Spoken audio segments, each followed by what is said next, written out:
How's it going, guys? Chris here. Man, it's been a little bit since I had a video for you. You know, and that's kind of my fault. I didn't film for a couple of weeks. You know, wasn't really great bike riding weather anyway. And then I went to go grab my camera gear and whatnot, put it on my helmet, and wanted to go take a ride about 2 weeks ago, and damned if I found out that I lost my internal mic, the wireless DJI mic that I have in my helmet. The only thing I could figure is that I had it on my desk and perhaps it fell off into the desk side waste bin that I have, and I didn't notice it.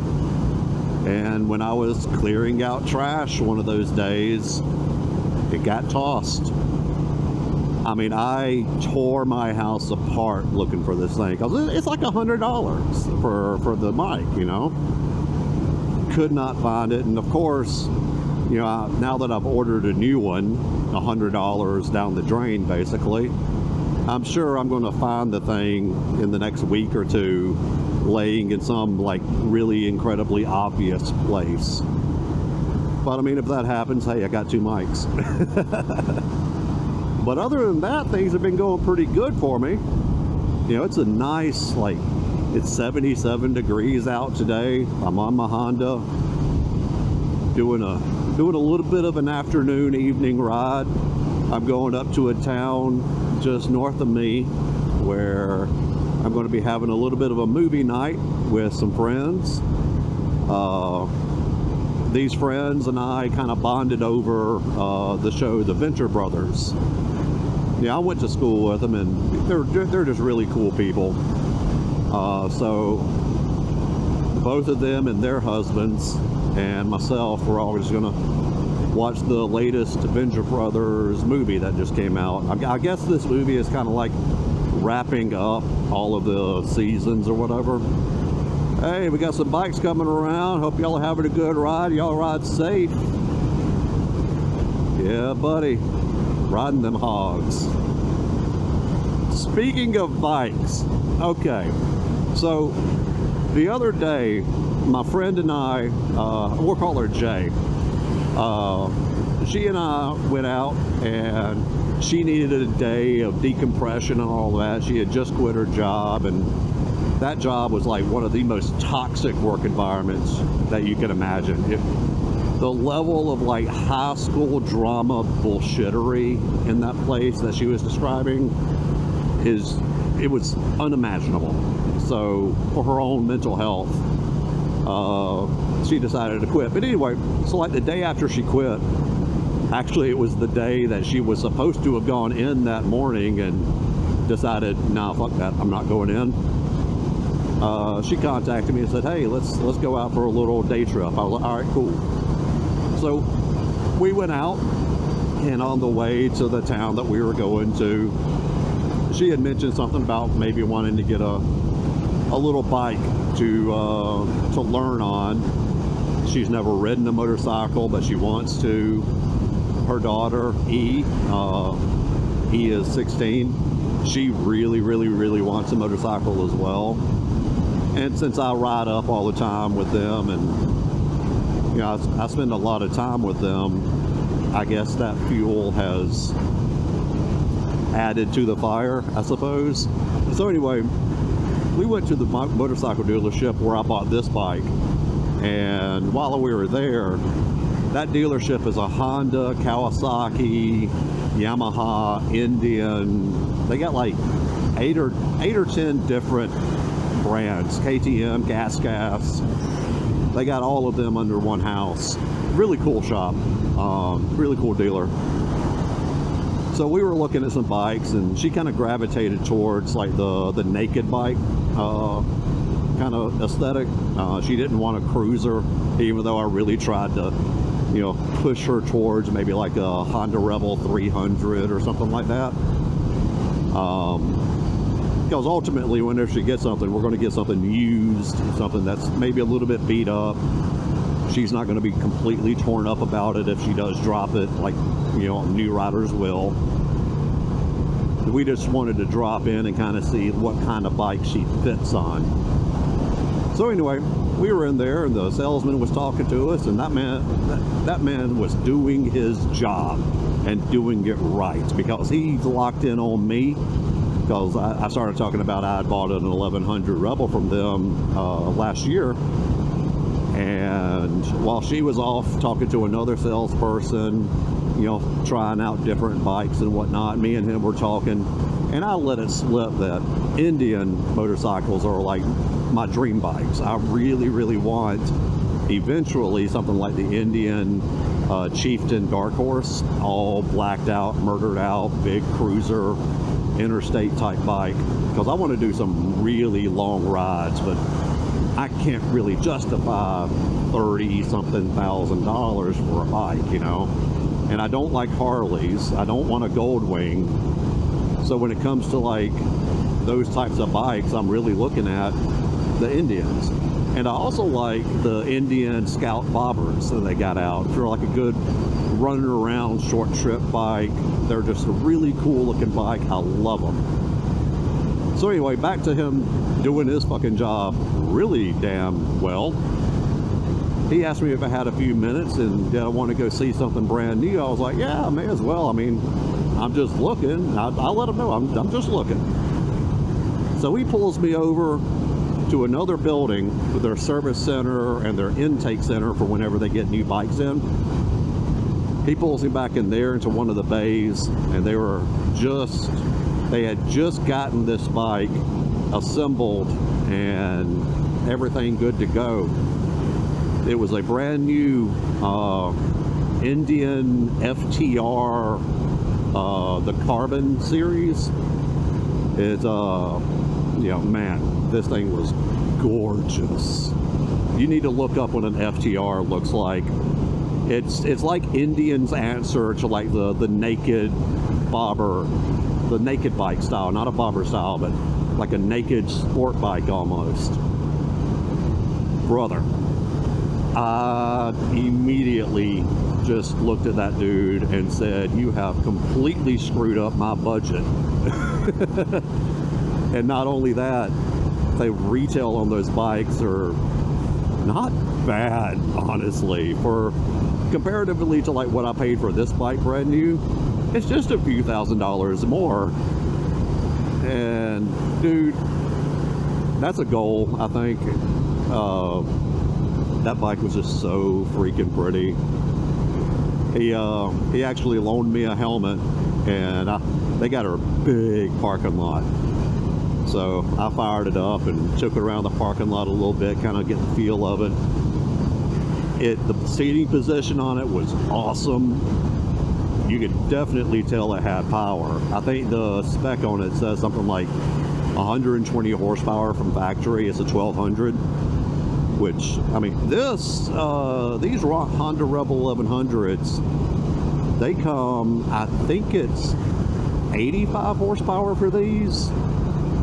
And I mean, this is plenty of power for me. It gets me everywhere I need to go. You know, if I really need to, I can drop in gear and like get past somebody. It doesn't have an amazing top speed. These things top out at like 105 or something, 100, 105, but that's factory limited. Apparently over in like the European Union and Japan, these same exact bikes, like literally nothing mechanically changed, those have a software limit that is a lot higher than the American bikes. Like I said, the American bikes, I think they top out at like 100, 105, whereas over there, they top out at like 125 or something. So there's a guy, I can't remember the guy's shop name or whatever, but I think he's in California. He's actually figured out an ECU tune for these American market bikes to unlock that, it unlocks a little bit more power and also unlocks the speed, I believe. So I'm considering maybe ripping the ECU out of this bike, sending it over there to them and getting that tune flashed. I think it's like $200 something, so it's not terrible. But anyway, back to that FTR. I literally went home that day and started doing some back of the napkin math on, what could I maybe get rid of, or I mean, obviously I'm not getting rid of this bike, but how could I maybe work getting that FTR? Ultimately, I can't really do it right now. It wouldn't make financial sense for me. I've got other things, bigger things that I need to take care of in my life. So one of these days, I've said, and I will always say, that after this bike, my next bike is an Indian. Whenever that may come, whether I'm in a position to get maybe like a one of the bobbers, which is a little bit more reasonable in my current price range, or let's say my work goes really well and salaries increase and whatnot, which it has the potential of doing, and I can maybe justify getting like one of the dark horses or one of the chieftains rather, or sorry, I thought my camera just fell. I heard a noise and it didn't sound great, but anyway, yeah, you know what I'm saying. But other than that, I know I said this probably in the last video, but I'm definitely going to be trying to make more videos. I've got a little bit of videos coming up that I'm probably going to make on some car mechanic stuff.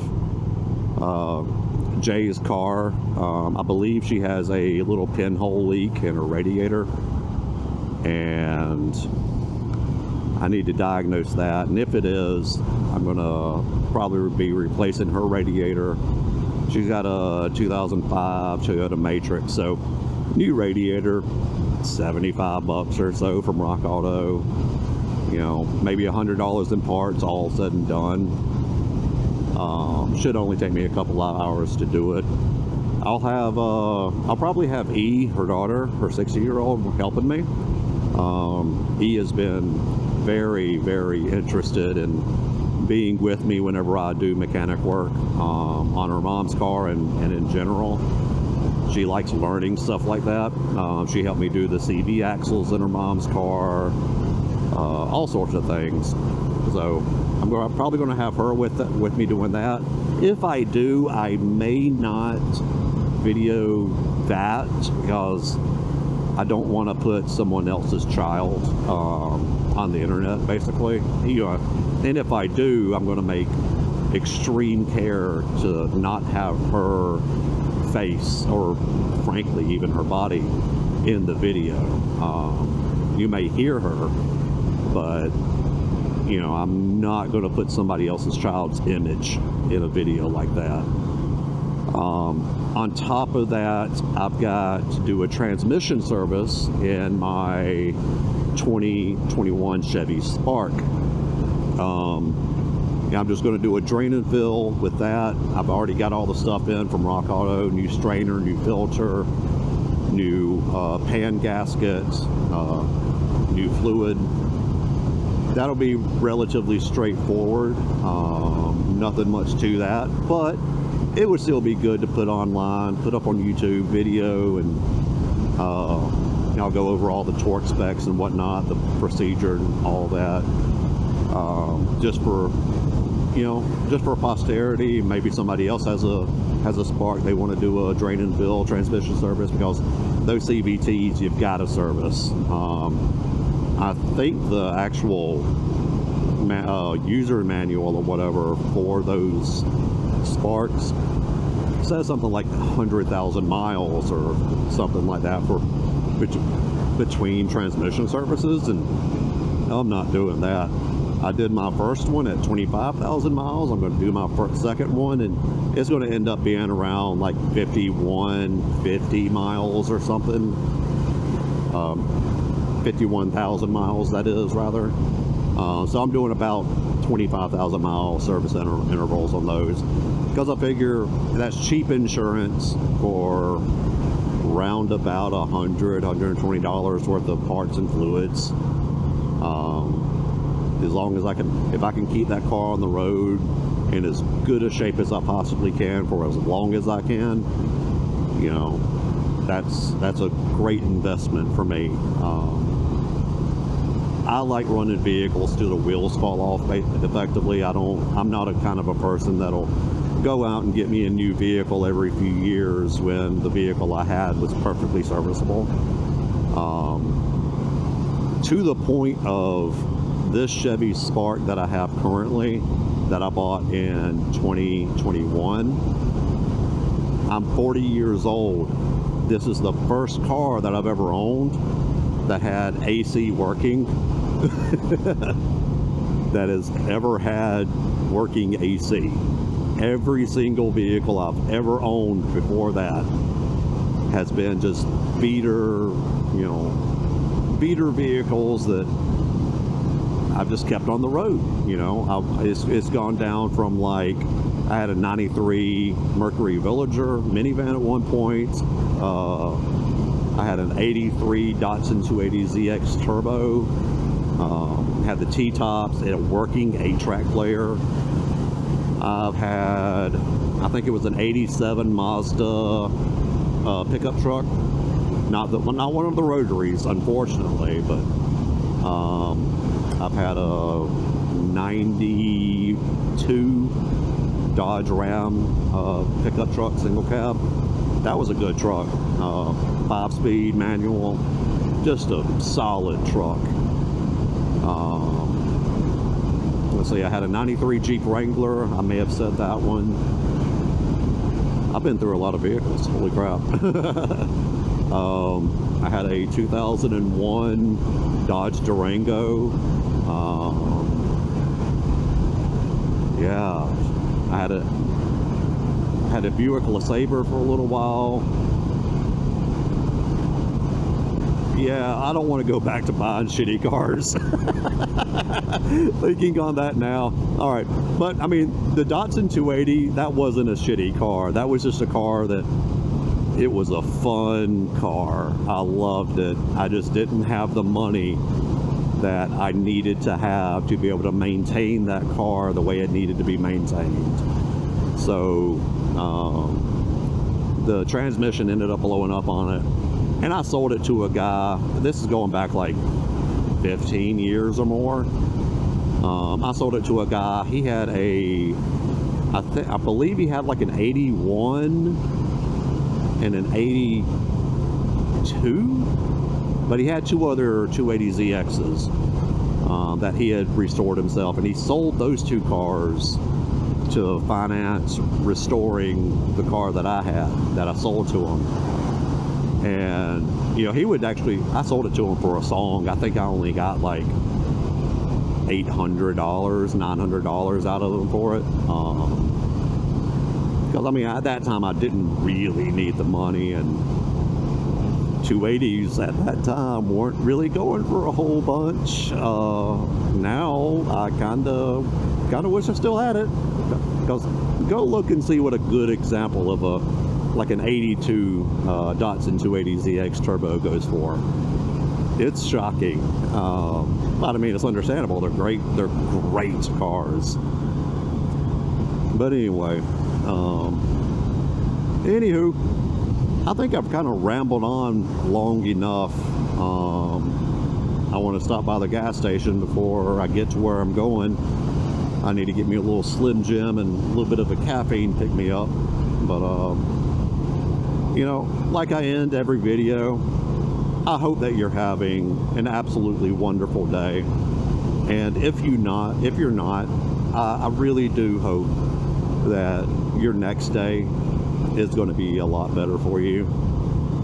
Remember that you have control over your life, and the parts of your life that you have no control over, those parts are just going to happen. It's how you choose to react to them that really defines the person that you are. So go with grace, give yourself empathy and compassion, do the things for yourself that you need to do to better protect and better serve you. So with that, everybody, have a good one. Hail yourself. I'm out.